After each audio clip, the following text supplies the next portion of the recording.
Everyone. Today we are opening one more new lesson. The lesson name is The 100 Dresses. It is written by Eleanor Estes.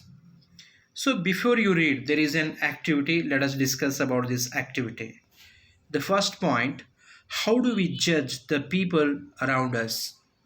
By their money, wealth, and positions. Or is there something of more enduring value to look for in a person? So, my question is, how do you judge the people around you? ನಮ್ಮ ಸುತ್ತಮುತ್ತಲು ಇರ್ತಕ್ಕಂಥ ಜನರಿಗೆ ಒಳ್ಳೆಯವರು ಕೆಟ್ಟವರು ಈ ರೀತಿಯಾಗಿ ನೀವು ಯಾವ ರೀತಿ ಜಡ್ಜ್ ಮಾಡ್ತೀರಾ? ನೀವು ಜಡ್ಜ್ ಮಾಡೋದು ಅವರ ದುಡ್ಡನ್ನು ನೋಡಿ ಮಾಡ್ತೀರಾ ಅಥವಾ ಅವರ ಬಣ್ಣವನ್ನು ನೋಡಿ ಮಾಡ್ತೀರಾ? ಯಾವ ಬೇಸ್ ಮೇಲೆ ನೀವು ನಿಮ್ಮ ಸುತ್ತಮುತ್ತಲ ಜನರನ್ನು ಒಂದು ಜಡ್ಜ್ ಮಾಡ್ತೀರಾ? ಆನ್ಸರ್ ಮಾಡಿ. ಸೆಕೆಂಡ್ ಪಾಯಿಂಟ್ ಏನಿದೆ ಅಂತಂದರೆ, ದ ಸ್ಟೋರಿ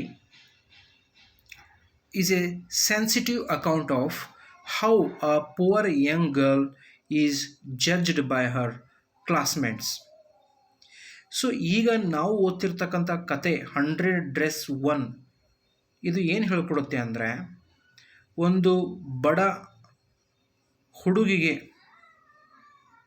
ಜನ ಯಾವ ರೀತಿ ಜಡ್ಜ್ ಮಾಡ್ತಾರೆ ಅಂದರೆ, ವಿಶೇಷವಾಗಿ ಅವರ ಕ್ಲಾಸ್ಮೇಟ್ಸ್ಗಳು ಆ ಪುವರ್ ಗರ್ಲನ್ನು ನೋಡಿ ಯಾವ ರೀತಿಯಾಗಿ ಅವಳನ್ನು ಜಡ್ಜ್ ಮಾಡ್ತಾರೆ, ಅಸೆಸ್ ಮಾಡ್ತಾರೆ ಅನ್ನೋದ್ರ ಬಗ್ಗೆ ಈ ಲೆಸನ್ ಇದೆ.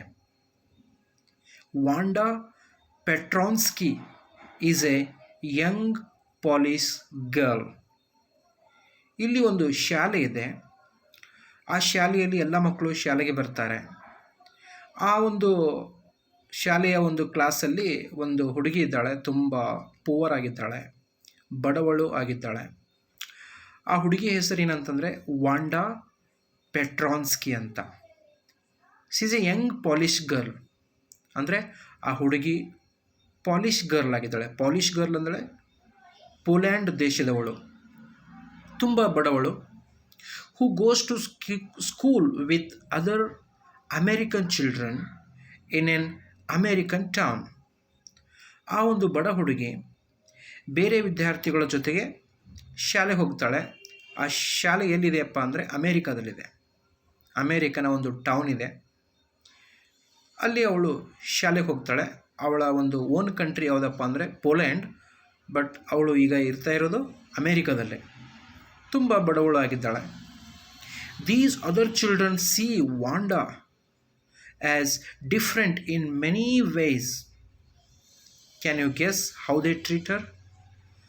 ಆ ಶಾಲೆಯಲ್ಲಿ ಏನಾಗುತ್ತೆ ಅಂದರೆ, ಆ ಕ್ಲಾಸಲ್ಲಿ ಈ ವಾಂಡಾ ಪೆಟ್ರಾನ್ಸ್ಕಿ ಎನ್ನುವಂಥ ಏನು ಪುವರ್ ಗರ್ಲ್ ಇದ್ದಾಳಲ್ಲ, ಅವಳ ಜೊತೆ ಅಲ್ಲಿ ಇರ್ತಕ್ಕಂಥ ಅಮೇರಿಕನ್ ಗರ್ಲ್ಸ್ಗಳು ಅಂದರೆ ಅವಳ ಕ್ಲಾಸ್ಮೇಟ್ಸ್ಗಳು ಇವಳನ್ನು ನೋಡಿ ಚುಡಾಯಿಸ್ತಾರೆ, ಇನ್ಸಲ್ಟ್ ಮಾಡ್ತಾರೆ, ಬಡವಳು ಅಂಥೇಳಿ ಇನ್ಸಲ್ಟ್ ಮಾಡ್ತಾರೆ.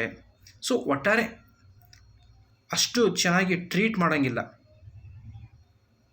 ಹೀಗಾಗಿ ವಾಂಡಾ ಪೆಟ್ರಾನ್ಸ್ಕಿ ಎಲ್ರಿಗಿಂತಲೂ ಬೇರೆಯವಳಾಗಿ ಮೂಲೆ ಗುಂಪಾಗಿಬಿಡ್ತಾಳೆ. ಅಂಡರ್ಸ್ಟ್ಯಾಂಡ್? ಸೊ ಈ ರೀತಿ ಇಲ್ಲಿ ಕೊಟ್ಟಿಲ್ಲ, ಬಟ್ ನೀವು ಗೆಸ್ ಮಾಡಿ ಅಂತ. ಸೊ ಗೆಸ್ ನಾವು ಅದೇ ರೀತಿ ಮಾಡ್ತೀವಿ. ಅವಳು ಪುವರ್ ಆಗಿದ್ದಾಳೆ, ಸೊ ಹೀಗಾಗಿ ಇವರು ಉಳಿದವರು ರಿಚ್ ಆಗಿದ್ದಾರೆ, ಚೆನ್ನಾಗಿ ಟ್ರೀಟ್ ಮಾಡೋಲ್ಲ ಅಂತ ನಮಗೆ ಗೊತ್ತಾಯಿತು. ನೆಕ್ಸ್ಟ್ ಪಾಯಿಂಟಲ್ಲಿ ಏನಿದೆ ಅಂತಂದರೆ, read the information in the box below, find out more about this community or about a related topic from an encyclopedia. Okay, so ಈಗ ನಮಗೆ ಈ 100 ಡ್ರೆಸ್ 1ನಲ್ಲಿ ಯಾವ ಕಾಂಟೆಂಟ್ ಬಗ್ಗೆ, ಯಾವ ಟಾಪಿಕ್ ಬಗ್ಗೆ ನಾವು ಸ್ಟಡಿ ಮಾಡ್ತಾ ಇದ್ದೀವಿ ಅಂತ ಗೊತ್ತಾಯಿತು. ಒಂದು ಪುವರ್ ಗರ್ಲ್ ಇದ್ದಾಳೆ, ವಾಂಡಾ ಪೆಟ್ರಾನ್ಸ್ಕಿ ಎನ್ನುವಂಥದ್ದು ಅವಳ ಹೆಸರು. ಪಾಲಿಷ್ ಗರ್ಲ್ ಆಗಿದ್ದಾಳೆ, ಅಂದರೆ ಪೋಲ್ಯಾಂಡ್ ದೇಶದವಳು, ಬಟ್ ಅವಳು ಇರೋದು ಅಮೇರಿಕಾದಲ್ಲೇ ಶಾಲೆಯಲ್ಲಿ. ಸೊ ಏನೆಲ್ಲ ಅವಳು ಫೇಸ್ ಮಾಡ್ತಾ ಇದ್ದಾಳೆ ಅಂತ ನಾವು ಗೆಸ್ ಮಾಡ್ತಾ ಇದ್ದೀವಿ. ಏನಾಗುತ್ತೆ ಗೊತ್ತಾಗೋಣ. ಈಗ ಪಾಲಿಷ್ ಗರ್ಲ್ ಅಂದಮೇಲೆ ಪಾಲಿಷ್ ಬಗ್ಗೆ ಸ್ವಲ್ಪ ತಿಳಿದುಕೊಳ್ಳೋಣ, ಅಂದರೆ ಪೋಲ್ಯಾಂಡ್ ಬಗ್ಗೆ ತಿಳಿದುಕೊಳ್ಳೋಣ. ಅವರು ಅಮೇರಿಕಾದಲ್ಲಿ ಇರ್ತಾರೆ, ಕೆಲಸಕ್ಕೋಸ್ಕರವಾಗಿ ಬಂದಿದ್ದಾರೆ ಏನು, ಸೊ ಈ ರೀತಿ ಎಲ್ಲ ಸ್ವಲ್ಪ ಮಾಹಿತಿಯನ್ನು ಇಲ್ಲಿ ಕೊಟ್ಟಿದ್ದಾರೆ. ಏನಿದೆ ಅಂತಂದರೆ the Polish American community in the United States. ನೋಡಿ, ನಮ್ಮ ಇಂಡಿಯನ್ ಕಮ್ಯುನಿಟಿ ಕೂಡ ಅಮೇರಿಕಾದಲ್ಲಿದೆ. ಸೊ ನಮ್ಮ ಇಂಡಿಯಾದವರು ಕೂಡ ಅಮೇರಿಕಾದಲ್ಲಿ ಕೆಲಸಕ್ಕೋಸ್ಕರವಾಗಿ ಹೋಗಿ ಅಲ್ಲಿ ವಾಸ ಮಾಡ್ತಾರೆ. ಅಲ್ಲಿ ಏನಾಗುತ್ತೆ, ಇಂಡಿಯನ್ ಕಮ್ಯುನಿಟಿ ಆಗುತ್ತೆ. ಅದೇ ರೀತಿಯಾಗಿ ಪಾಲಿಷ್ ದೇಶದವರು ಅಂದರೆ ಪೋಲೆಂಡ್ ದೇಶದವರು ಕೂಡ ಅಲ್ಲಿಗೆ ಹೋಗ್ಬಿಟ್ಟು ಅಲ್ಲಿ ಒಂದು ಕೆಲಸಕ್ಕೋಸ್ಕರ ಅಲ್ಲಿ ರಿಸೈಡ್ ಮಾಡಿರ್ತಾರೆ. ಸೊ ಅದೇನಾಗುತ್ತೆ, ಪಾಲಿಷ್ ಕಮ್ಯುನಿಟಿ ಆಗುತ್ತೆ, ಅಂದರೆ ದ ಪಾಲಿಷ್ ಅಮೇರಿಕನ್ ಕಮ್ಯುನಿಟಿ. ನಮ್ಮ ಇಂಡಿಯಾದವರು ಅಲ್ಲಿ ಹೋಗ್ಬಿಟ್ಟು ಅವರು ವಾಸ ಮಾಡ್ತಾಯಿದ್ದಾರೆ, ಕೆಲಸ ಮಾಡ್ತಾಯಿದ್ದಾರೆ, ಅವ್ರು ಏನಾಗುತ್ತಾರೆ, ಇಂಡಿಯನ್ ಅಮೇರಿಕನ್ ಕಮ್ಯುನಿಟಿ ಆಗುತ್ತೆ. ಇಲ್ಲಿ ದ ಪಾಲಿಷ್ ಅಮೇರಿಕನ್ ಕಮ್ಯುನಿಟಿ ಬಗ್ಗೆ ಇಲ್ಲಿ ಒಂದು ಚಿಕ್ಕ ಮಾಹಿತಿ ಇದೆ. The Polish American community in the United States ಯಾವ ರೀತಿಯ ಕಮ್ಯುನಿಟಿ ಇದೆ ಸ್ವಲ್ಪ ನೋಡೋಣ.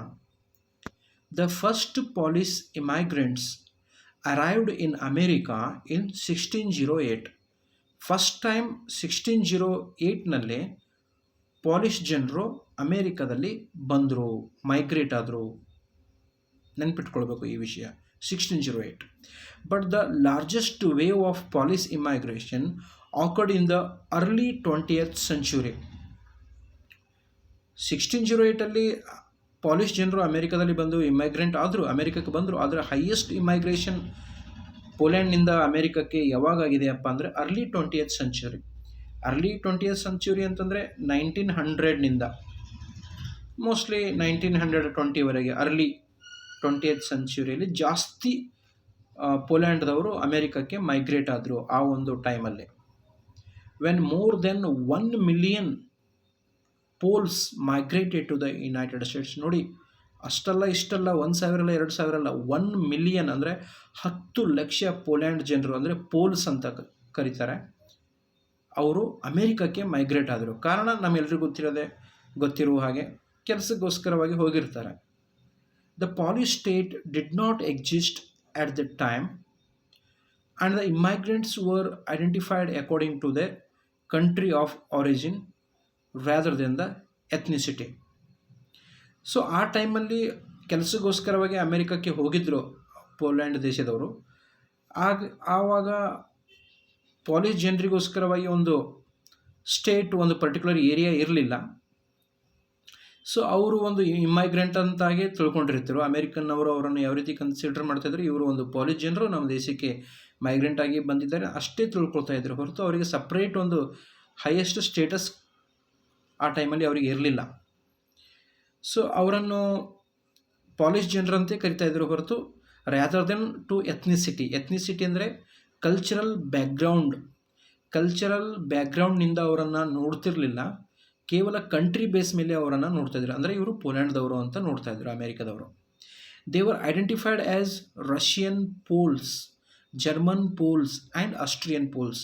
ನಾನು ಈಗಾಗಲೇ ಹೇಳಿದ್ದೀನಿ, ಏನು ಅರ್ಲಿ 20th centuryಯಲ್ಲಿ ಅಮೇರಿಕಕ್ಕೆ ಹೋಗಿ ಏನು ಮೈಗ್ರೆಂಟ್ ಆದ್ರಲ್ಲ, ಅವರನ್ನು ಅಲ್ಲಿನ ಜನ ಏನಂತ ಕನ್ಸಿಡರ್ ಮಾಡ್ತಿದ್ದಾರೆ ಅಂತಂದರೆ ಇವರು ರಷ್ಯನ್ ಪೋಲ್ಸ್, ಅಂದರೆ ರಷ್ಯನ್ ಪೋಲ್ಯಾಂಡ್ದವರು, ಜರ್ಮನ್ ಪೋಲ್ಯಾಂಡ್ದವರು ಆ್ಯಂಡ್ ಆಸ್ಟ್ರಿಯನ್ ಪೋಲ್ಸ್ ಅಂದರೆ ಆಸ್ಟ್ರಿಯನ್ ಪೋಲ್ಯಾಂಡ್ದವರು ಅಂತ ಅವರಿಗೆ ಬೇರೆ ಬೇರೆ ಹೆಸರನ್ನು ಕೊಟ್ಟಿದ್ದರು ಅಲ್ಲಿನ ಲೋಕಲ್ ಅಮೇರಿಕನ್ನರು. So one of the most notable Polish American communities is in Chicago. ಇಲ್ಲಿ ಒಂದು ಇಂಪಾರ್ಟೆಂಟ್ ವಿಷಯ ಹೇಳಬೇಕು ಏನಂತಂದರೆ, ಜಾಸ್ತಿ ಜನ ಪೋಲ್ಯಾಂಡ್ ಜನ ಎಲ್ಲಿರ್ತಾರೆ ಅಂತಂದರೆ ಚಿಕಾಗೋದಲ್ಲಿ ಇರ್ತಾರೆ.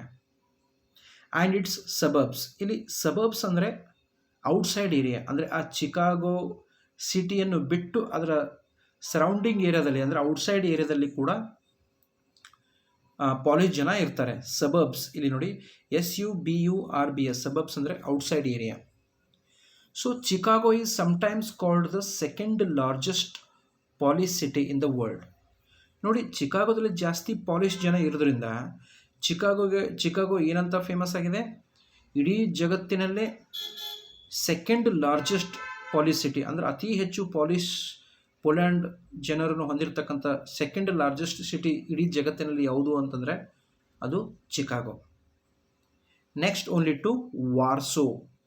ಫಸ್ಟ್ ಲಾರ್ಜೆಸ್ಟ್ ಪಾಲಿಷ್ ಸಿಟಿ ಯಾವುದಿದೆಪ್ಪ ಅಂದರೆ ವಾರ್ಸೋ ಇದೆ, WARSAW, Warsaw. Second largest populated Polish people live in Chicago. Okay.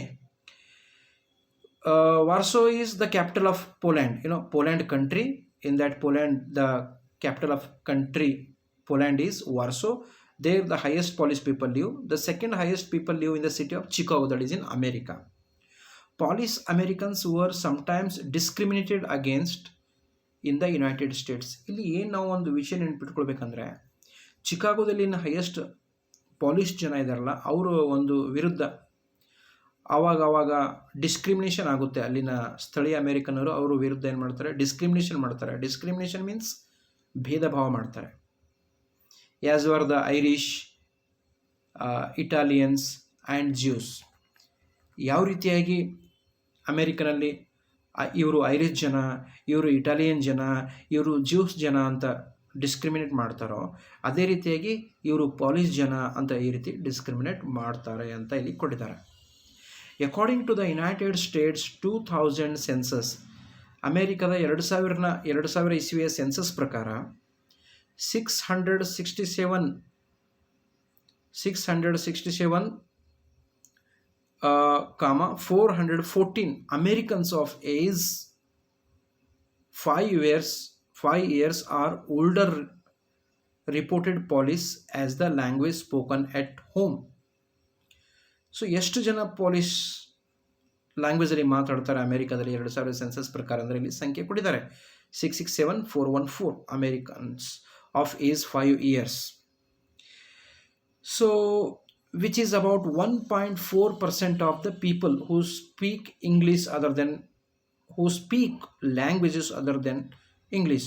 So ಅಮೇರಿಕಾದಲ್ಲಿ 1.4% ಜನ ಪಾಲಿಶ್ ಲ್ಯಾಂಗ್ವೇಜಲ್ಲಿ ಮಾತಾಡ್ತಾರೆ, ಹೈಯೆಸ್ಟ್ ಇಂಗ್ಲೀಷಲ್ಲಿ ಮಾತಾಡ್ತಾರೆ other than English.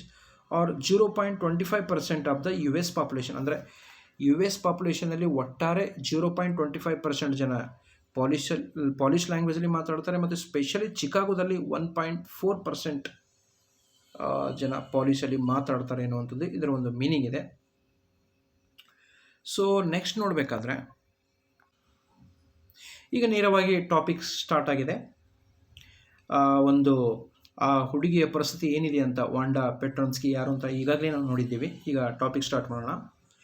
Today Monday, Wanda Petronsky was not in her seat. But nobody, not even Peggy and Madeline, the girls who started all the fun, noticed her absence today. ಇವತ್ತು ಸೋಮವಾರ. Wanda ಪೆಟ್ರೋನ್ಸ್ಕಿ ಕ್ಲಾಸಲ್ಲಿ ಇಲ್ವಲ್ಲ, ಅವಳು absent ಇದ್ದಾಳೆ. ಅವಳು absent ಇದ್ದಾಳೆ ಅಂತ ಯಾರು ನೋಡಲೇ ಇಲ್ಲ. ಇವನ್ ಪೆಗ್ಗಿ ಮತ್ತು ಮೇಡ್ಲಿನ್ ಅಂತ ಎನ್ನುವಂಥವರು ಅವಳ ಒಂದು ಕ್ಲಾಸ್ಮೇಟ್ಸ್ ಆಗಿದ್ದಾರೆ. ಅವರು ಯಾವಾಗಲೂ ವಾಂಡಾ ಪೆಟ್ರೋನ್ಸ್ಕಿ ಹುಡುಗಿಗೆ ಮಜಾಕ್ ಮಾಡ್ತಾರೆ, ಇನ್ಸಲ್ಟ್ ಮಾಡ್ತಾರೆ. ಯಾರು? ಪೆಗ್ಗಿ ಮತ್ತು ಮೇಡ್ಲಿನ್ ಎನ್ನುವಂಥ ಹುಡುಗಿಯರು ಯಾವಾಗಲೂ ವಾಂಡಾ ಪೆಟ್ರೋನ್ಸ್ಕಿಗೆ ಮಜಾಕ್ ಮಾಡ್ತಾರೆ. ಅವರಿಗೂ ಕೂಡ ಇವತ್ತು ಗೊತ್ತಾಗಿಲ್ಲ ಏನಂತಂದರೆ, ವಾಂಡಾ ಪೆಟ್ರೋನ್ಸ್ಕಿ ಇವತ್ತು ಕ್ಲಾಸ್ಗೆ ಬಂದಿಲ್ಲ, ಅಬ್ಸೆಂಟ್ ಇದ್ದಾಳೆ ಅಂತ. ಇದ್ದಾಳೆ ಅವಳು ಅಬ್ಸೆಂಟ್, ಬಟ್ ಯಾರೂ ಕೂಡ ಇನ್ನು ಗಮನ ಹರಿಸಿಲ್ಲ. Noticed her absence. ಸೊ ಆಮೇಲೆ ನೋಡಿದ್ರು ಇವತ್ತು ಏನಂತಂದರೆ, ಇವತ್ತು ವಾಂಡಾ ಪೆಟ್ರೋನ್ಸ್ಕಿ ಯಾಕೆ ಬರಲಿಲ್ಲ ಅಂತ ಆಮೇಲೆ ಗೊತ್ತಾಯ್ತು ಅವರಿಗೆ. Usually, Wanda sat in the seat next to the last seat in the last row in room 13. ನೋಡಿ, ಇಲ್ಲಿ ತುಂಬ ಡೀಟೇಲ್ ಆಗಿ ಕೊಟ್ಟಿದ್ದಾರೆ. ರೂಮ್ ನಂಬರ್ ಯಾವುದು? ವಾಂಡಾ ಪೆಟ್ರೋನ್ಸ್ಕಿ ಇರ್ತಕ್ಕಂಥ ಒಂದು ಕ್ಲಾಸ್ ರೂಮ್ನ ಒಂದು ನಂಬರ್ ಏನಪ್ಪ ಅಂದರೆ 13. ಆ ರೂಮಲ್ಲಿ ವಾಂಡಾ ಪೆಟ್ರೋನ್ಸ್ಕಿ ಎನ್ನುವಂಥ ಗರ್ಲು ಆ ಕ್ಲಾಸಿನ ಬೆಂಚ್ಗಳಲ್ಲಿ ಲಾಸ್ಟ್ ಪ್ಲೇಸಲ್ಲಿ ಅಂದರೆ ಕಾರ್ನರ್ ಪ್ಲೇಸಲ್ಲಿ ಅವಳು ಯಾವಾಗಲೂ ಅಲ್ಲೇ ಕೂಡ್ತಿದ್ದಳು. ಅದಕ್ಕೆ ಇಂಗ್ಲೀಷಲ್ಲಿ ಏನಂತಾರೆ ನೋಡಿ, Wanda sat in the seat next to the last seat. ಅರ್ಥ ಮಾಡ್ಕೊಳ್ಳಿ, ಲಾಸ್ಟ್ ಬೆಂಚಲ್ಲಿ ಮತ್ತು ಲಾಸ್ಟ್ಗೆ ಅವಳು ಯಾವಾಗಲೂ ಅಲ್ಲೇ ಕೂಡ್ತಿದ್ದಳು. Okay, so she sat in the corner of the room. ಈಗಾಗಲೇ ಹೇಳಿದ್ದೀನಿ, ಕಾರ್ನರ್ಲಿ ಕೂಡ್ತಿದ್ದಳು. Where the rough boys who did not make good marks sat. ನಮಗೊಂದು ವಿಷಯ ಗೊತ್ತಿರಬೇಕು, ನಾವು ಕಾಮನ್ ಆಗಿ ಏನು ಹೇಳ್ತೀವಿ, ಬ್ಯಾಕ್ ಬೆಂಚರ್ಸ್ ಅಂತ ಹೇಳ್ತೀವಿ. ಯಾರು ಲಾಸ್ಟ್ ಬೆಂಚಿಗೆ ಕೂಡ್ತಾರೋ ಅವರು ದಡ್ರು, ಸುಮ್ಮನೆ ಚೀರ್ತಕ್ಕಂಥ ಮಕ್ಕಳು ಅಂತ ತಿಳ್ಕೊತೀವಿ. ಸೊ ಇಲ್ಲೂ ಕೂಡ ರೂಮ್ ನಂಬರ್ 13ನಲ್ಲಿ ಹಾಗೆ ಇತ್ತು. ಲಾಸ್ಟಿಗೆ ಯಾವ ಮಕ್ಕಳು ಕೂಡ್ತಿದ್ರು, ಯಾರು ಜಾಸ್ತಿ ಓದ್ತಿರ್ಲಿಲ್ಲ, ಸ್ಟಡಿ ಮಾಡ್ತಿರ್ಲಿಲ್ಲ, ದಡ್ಡಿದ್ದಾರೋ ಜಾಸ್ತಿ ಒಂದು ಚೀರ್ತಾರೋ ಅವರು ಲಾಸ್ಟಲ್ಲಿ ಕೂಡ್ತಿದ್ರು. ಆದರೆ ವಾಂಡಾ ಪೆಟ್ರೋನ್ಸ್ಕಿ ಲಾಸ್ಟಿಗೆ ಕುಂತಿದ್ದಾಳೆ ಅಂತಂದರೆ ಅವಳು ಕೂಡ ದಡ್ಡಳು, ಚೀರುವವಳು, ಗಲಾಟೆ ಮಾಡುವವಳು ಅಂತ ತಿಳ್ಕೊಬೇಡ್ರಿ. ಅವಳು ಹಾಗಿಲ್ಲ. ಅವಳು ತುಂಬ ಶಾಂತ ಪೀಸ್ಫುಲ್ ಗರ್ಲ್ ಇದ್ದಳು. ಅವಳು ಯಾವಾಗಲೂ ಹಾರ್ಡ್ ವರ್ಕ್ ಮಾಡ್ತಿದ್ದಳು, ಸ್ಟಡಿ ಮಾಡ್ತಿದ್ದಳು. ಇದು ನೆನ್ಪಿಟ್ಕೊಳ್ಬೇಕು.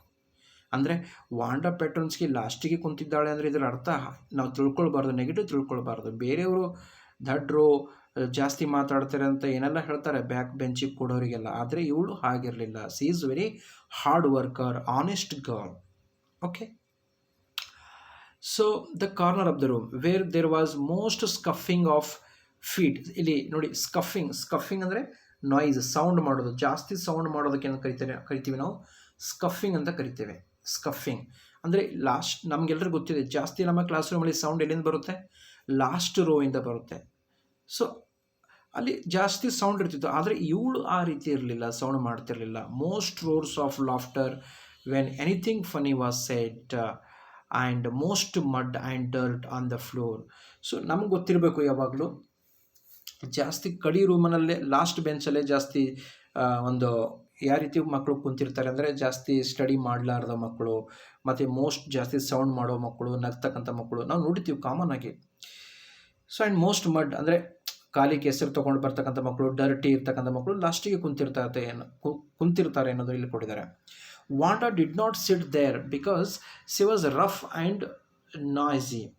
Wanda did not sit there because she was rough and noisy. On the contrary, she was very quiet and rarely said anything at all. ನಮ್ಗೆ ಗೊತ್ತಿದೆ ಲಾಸ್ಟಿಗೆ ಕೊಡೋರೆಲ್ಲ ಜಾಸ್ತಿ ಮಾತಾಡ್ತಾರೆ ಅಂತ ನಮಗೆಲ್ಲ ಗೊತ್ತಿದೆ, ನೆಗೆಟಿವ್ ಥಿಂಕ್ ಮಾಡ್ತೀವಿ. ಆದರೆ ವಾಂಡಾ ಹಾಗಿರಲಿಲ್ಲ. ಅವಳು ತುಂಬ ಪೀಸ್ಫುಲ್ಲಾಗಿ ಕೊಡ್ತಿದ್ದಳು. And nobody had ever heard her laugh out loud. ಅವಳು ಯಾವಾಗಲೂ ನಗ್ತಿರಲಿಲ್ಲ, ಅವಶ್ಯಕತೆ ಬಿದ್ದರೆ ಮಾತ್ರ ಸ್ಮೈಲ್ ಕೊಡ್ತಿದ್ದಳು ಅಷ್ಟೇ. ಸಮ್ಟೈಮ್ಸ್ ಈ ಟ್ವಿಸ್ಟೆಡ್ ಹರ್ ಮೌತ್, ಅಂದರೆ ಈ ರೀತಿ ಇಷ್ಟೇ ಮಾಡ್ತಿದ್ದಳು ಅವಳು, ಇಷ್ಟೇ. ಅಂದರೆ ಜಾಸ್ತಿ ನಗ್ತಿರಲಿಲ್ಲ, ಟ್ವಿಸ್ಟ್ ಮಾಡ್ತಿದ್ರು mouth into a crooked sort of smile. Crooked, CROOKED. ಇಲ್ಲಿ ಕ್ರೂಕುಡ್ ಅಂದರೆ ಬೆಂಡ್ ಆಗಿರ್ತಕ್ಕಂಥದ್ದು. ನಾವು ಸ್ಮೈಲ್ ಕೊಟ್ಟಾಗ ಬೆಂಡ್ ಮಾಡ್ತೀವಿ ನೋಡಿರಿ, ನಮ್ಮ ಮುಖ ಈ ರೀತಿ ಮುಖ ಬೆಂಡ್ ಆಗ್ತದೆ. ಅಂದರೆ ಅವಳು ಸ್ಮೈಲ್ ಕೊಡಬೇಕಾದ್ರೆ ಬೇರೆ ಥರ ಹಲಿಕೆ ಸಿಗ್ತಿರಲಿಲ್ಲ, ಕೇವಲ ಸ್ಮೈಲ್ ಕೊಡ್ತಿಳಿತೆ ಈ ರೀತಿ ಅಷ್ಟೇ. ಅಂದರೆ ಅವಳು ಲಿಪ್ಸು ಕ್ರೂಕ್ ಆಗ್ತಿತ್ತು, ಅಷ್ಟೇ ಸ್ಮೈಲ್ ಕೊಡ್ತಿಲ್ಲ ಅವಳು, ಅಷ್ಟೇ. ಬಟ್ ದಟ್ ವಾಸ್ ಆಲ್, ಅಷ್ಟೇ. Nobody knew exactly why Wanda sat in the seat unless it was because she came all the way from Boggins Heights and her feet were usually caked with dry mud. ಯಾರು ಕೂಡ ಅಷ್ಟು ತಲೆನೇ ಕೆಡಿಸ್ಕೊಂಡಿರಲಿಲ್ಲ. ಯಾಕೆ ಅವಳು last ಕೊಡ್ತಾಳೆ ಯಾರಿಗೆ ಗೊತ್ತೇ ಇಲ್ಲ. ಮುಂದೆ ಕೊಡಬೇಕು, ಫಸ್ಟ್ ಬೆಂಚಿಗೆ ಕೊಡಬೇಕು, ಯಾಕೆ ಅವಳು ಹಿಂದೆ ಕೊಡ್ತಾಳೆ ಅಂತ ಯಾರಿಗೆ ಗೊತ್ತಾಗಲಿಲ್ಲ. ಕೆಲವೊಬ್ಬರಿಗೆ ತಿಳ್ಕೊಳ್ತಿದ್ರು. ಏನು ತಿಳ್ಕೊತಿದ್ರು, ಅವಳು ಹಿಂದೆ ಯಾಕೆ ಕೊಡ್ತಾಳೆ ಅಂತಂದರೆ, ಪಾಪ ಅವಳು ತುಂಬ ದೂರದಿಂದ ಬರ್ತಾಳೆ. ಅವಳು ಯಾವ ಏರಿಯಾದಿಂದ ಬರ್ತಾಳೆ? ಅವಳ ಒಂದು ಏರಿಯಾ ಯಾವುದಪ್ಪ ಅಂದರೆ, ವಾಂಡಾ ಪೆಟ್ರೋನ್ಸ್ಕಿ ಇರ್ತಕ್ಕಂಥ ಏರಿಯಾದ ಹೆಸರು ಯಾವುದು? ಬಾಗಿನ್ಸ್ ಹೈಟ್ಸ್. ಅವಳು ಯಾವ ಏರಿಯಾದಿಂದ ಬರ್ತಾಳೆ ಮಕ್ಕಳೇ? ಬಾಗಿನ್ಸ್ ಹೈಟ್ಸ್, ಆ ಏರಿಯಾದಿಂದ ಬರ್ತಾಳೆ. ಆ ಏರಿಯಾದಿಂದ ಬರಬೇಕಾದ್ರೆ ಏನಾಗುತ್ತೆ ಮಕ್ಕಳೇ ಅಂತಂದರೆ, ಅಲ್ಲಿ ರೋಡ್ ಚೆನ್ನಾಗಿಲ್ಲ, ಕೆಸರು ರೋಡ್ ಇದೆ. ಸೊ ಅವಳು ಬರಬೇಕಾದ್ರೆ ಅವಳು ಕಾಲು ಕೆಸರು, ಡ್ರೆಸ್ ಕೆಸರು, ಹೀಗಾಗಿ ಇನ್ನೊಬ್ಬರಿಗೆ ಡಿಸ್ಟರ್ಬ್ ಆಗ್ಬಾರ್ದಂತ ಅವಳು ಕೆಸರು ಕಾಲು ಇರುತ್ತೆ. ಸೊ ಹೀಗಾಗಿ ಹಿಂದೆ ಕೂಡ್ತಾಳೆ ಅಂತ ಒಂದು ಅನುಮಾನ, ಡೌಟ್. ಅಂದರೆ ಪಕ್ಕಾ ಅನುಮಾನ ಅಲ್ಲ, ಅವಳು ಹಿಂದೆ ಕೂಡ್ತಿದ್ದಳು. ಯಾಕಂದರೆ ಅವಳು ತುಂಬ ದೂರದಿಂದ ಬಾಗಿನ್ ಸೈಡ್ಸಿಂದ ಬರ್ತಿದ್ದಳು. ಈ ರೀತಿ ಕೆಲವೊಬ್ಬರು ಗೆಸ್ ಮಾಡ್ತಾರೆ. But no one really thought much about Wanda Petronski once ಈ sat in the corner. But detail ಆಗಿ ಯಾರಿಗೂ ಗೊತ್ತಿಲ್ಲ ಅವಳು ಹಿಂದೆ ಯಾಕೆ ಕೊಡ್ತಾಳೆ ಅಂಥೇಳಿ. The time when they thought about Wanda was outside of school hours at noon time, when they were coming back to school, or in the morning early before school began, when groups of 2 or 3 or even more would be talking and laughing on their way to the school head. So ಇಲ್ಲಿ ನೋಡಿ, ಇದು ತುಂಬ important ಇದೆ. The time when they thought about Wanda was outside of school hours at noon time when they were coming back to school. ಅಂದರೆ ಯಾವಾಗಲೂ school ground ಇರಲಿ, ಶಾಲೆಯಲ್ಲಾಗಲಿ, ಎಲ್ಲೇ time ಒಂದು ಯಾವುದೇ ಒಂದು ಪ್ಲೇಸಲ್ಲಾಗಲಿ, ಓಕೆ. ಸೊ ಶಾಲೆ ಆರಂಭವಾಗೋದಕ್ಕಿಂತ ಮುಂಚೆ ಯಾವಾಗೇ ಆಗಲಿ ಅವಳ ಬಗ್ಗೆ ಮಾತಾಡೋದು, ನೆಗೆಟಿವ್ ಮಾತಾಡೋದು, ಅವಳ ಕುರಿತು ನಗೋದು, ಇವೆಲ್ಲ ನಡೀತಾ ಇತ್ತು ಸ್ಕೂಲಲ್ಲಿ. Then sometimes they waited for Wanda to have fun with her. ಅಂದರೆ ವಾಂಡಾ ಎನ್ನುವಂಥ ಗರ್ಲ್ಗೆ ಕೆಲವೊಬ್ಬರು ಚಡಾಯಿಸ್ತಿದ್ರು. ಅಂದರೆ ಅವಳ ಒಂದು ಫ್ರೆಂಡ್ಸು ಅವಳಿಗೆ ಟೀಕೆಯಿಂದ ಮಾತಾಡೋದು, ಅವಳನ್ನು ಇನ್ಸಲ್ಟ್ ಮಾತಾಡೋದು, ಅವಳ ಜೊತೆ ಫನ್ ಮಾಡೋದು, ಈ ರೀತಿ ಕೆಲವೊಂದು ಮಕ್ಕಳು ಮಾಡ್ತಾಯಿದ್ರು ಅವಳ ಜೊತೆ. ಸೊ ಇದು ಕಾಮನ್ ಆಗಿತ್ತು. ಸೊ ಅವಳಿಗೆ ಮೋಸ್ಟ್ಲಿ ಇನ್ಸಲ್ಟ್ ಆಗ್ತಿರ್ಬೋದು. The next day Tuesday, so Monday school ಮುಗೀತು. ನೆಕ್ಸ್ಟ್ ಟ್ಯೂಸ್ಡೇ ಏನಾಗುತ್ತೆ ಅಂದರೆ, Tuesday Wanda was not in school. So ನಮ್ಗೆ ಗೊತ್ತಿದೆ ಮಂಡೇ ಕೂಡ ಅವಳು ಸ್ಕೂಲಲ್ಲಿ ಇರಲಿಲ್ಲ ಅಂತ. ಇಲ್ಲಿ ನೋಡ್ತಾ ಇದ್ದೀವಿ, ಈಗಾಗಲೇ ನಾವು ನೋಡಿದ್ದೀವಿ. ಸೊ ಮಂಡೇ ಕೂಡ ಸ್ಕೂಲಲ್ಲಿ ಇರಲ್ಲ. ಟ್ಯೂಸ್ಡೇ ಆದರೂ ಅವಳು ಸ್ಕೂಲಿಗೆ ಬರಬೇಕಾಗಿತ್ತು. ಆದರೆ ಏನಾಗುತ್ತೆ ಅಂದರೆ, ಟ್ಯೂಸ್ಡೇ ಕೂಡ ಅವಳು ಶಾಲೆಗೆ ಬರಲಿಲ್ಲ. ಓಕೆ, ಶಾಲೆಗೆ ಬರಲಿಲ್ಲ. ಸೊ ಏನಾಗುತ್ತೆ, the next day Tuesday Wanda was not in school. Second ದಿನ ಕೂಡ ಅವಳು ಬರಲಿಲ್ಲ. Either and nobody noticed her absence again. ಮತ್ತೆ ಯಾರು ಕೂಡ ಅವಳು ಬಂದಿದ್ದಾಳೆ ಅಂತ ಯಾರೂ ನೋಡಲೇ ಇಲ್ಲ. ಬಟ್ ಆನ್ ವೆಡ್ನೆಸ್ಡೇ, ಥರ್ಸ್ಡೇ, ನೋಡಿ ಮಂಡೇ ಬರಲಿಲ್ಲ, ಟ್ಯೂಸ್ಡೇ ಕೂಡ ಬರಲಿಲ್ಲ ಅವಳು. ಬಟ್ ಆನ್ ವೆಡ್ನೆಸ್ಡೇ ಏನಾಗುತ್ತೆ ಅಂದರೆ, ವೆಡ್ನೆಸ್ಡೇ ಬುಧವಾರ, ಪೆಗ್ಗಿ ಆ್ಯಂಡ್ ಮ್ಯಾಡಿ ಅವಳ ಫ್ರೆಂಡ್ಸ್, ನಮ್ಗೆ ಗೊತ್ತಿರಬೇಕು, who sat down front with other children. ನೋಡಿ, ಪೆಗ್ಗಿ ಆ್ಯಂಡ್ ಮ್ಯಾಡಿ ಅವಳ ಫ್ರೆಂಡ್ಸ್ ಕೂಡ ಆಗಿದ್ದಾರೆ, ಮತ್ತು ಅವರು ಯಾವಾಗಲೂ ಫಸ್ಟ್ ಬೆಂಚಲ್ಲಿ ಕೊಡ್ತಾರೆ. With other children who got good marks and who didn't track in a hole lot of mud. So ಅವರು ಯಾವಾಗಲೂ ಒಳ್ಳೆಯ ಅಂಕ ತೆಗೆದುಕೊಳ್ತಾ ಇರ್ತಾರೆ. ಟೆಸ್ಟ್ ಇರಲಿ, ಎಕ್ಸಾಮಲ್ಲಿ ಅವರು ಜಾಸ್ತಿ ಮಾರ್ಕ್ಸ್ ತೆಗೆದುಕೊಂಡಿರ್ತಾರೆ. ಯಾರು, ಪೆಗ್ಗಿ ಮ್ಯಾಡಿ. ಮತ್ತು ಅವರು ಅಂದರೆ ಮೋಸ್ಟ್ಲಿ ರಿಚ್ ಏರಿಯಾದಿಂದ ಬರ್ಬೋದು, ರಿಚ್ ಪೀಪಲಿಂದ ಬರ್ಬೋದು. ಏಕೆಂದರೆ ಅವರ ಒಂದು ಕಾಲುಗಳು, ಅವರ ಶೂಸ್ಗಳು ತುಂಬ ಕ್ಲೀನ್ ಆಗಿರುತ್ತೆ, ಯಾವುದೇ ರೀತಿ ಕೆಸರು ಅಂಟ್ಕೊಳ್ಳೋದಿಲ್ಲ. ಸೊ ನಮಗೆ ಇಂಡೈರೆಕ್ಟ್ಲಿ ಗೊತ್ತಾಗುತ್ತೆ ಅಂದರೆ ಅವರು ಒಂದು ರಿಚ್ ಫ್ಯಾಮಿಲಿ ಇದ್ದಾರೆ, ಒಳ್ಳೆ ಸಿಟಿ ಲೆವೆಲಿಂದ ಬರ್ತಾರೆ ಅಂತ ಗೊತ್ತಾಯಿತು. Did notice that Wanda was not there. ಅವ್ರು ನೋಡಿದರು ವಾಂಡಾ ಇವತ್ತು ಕೂಡ ಬರಲಿಲ್ವಲ್ಲ ಬುಧವಾರ. Peggy was the most popular girl in school. ಮಕ್ಕಳೇ, ನಮಗೊಂದು ಗೊತ್ತಿರಬೇಕು, in this school who is most famous and popular girl?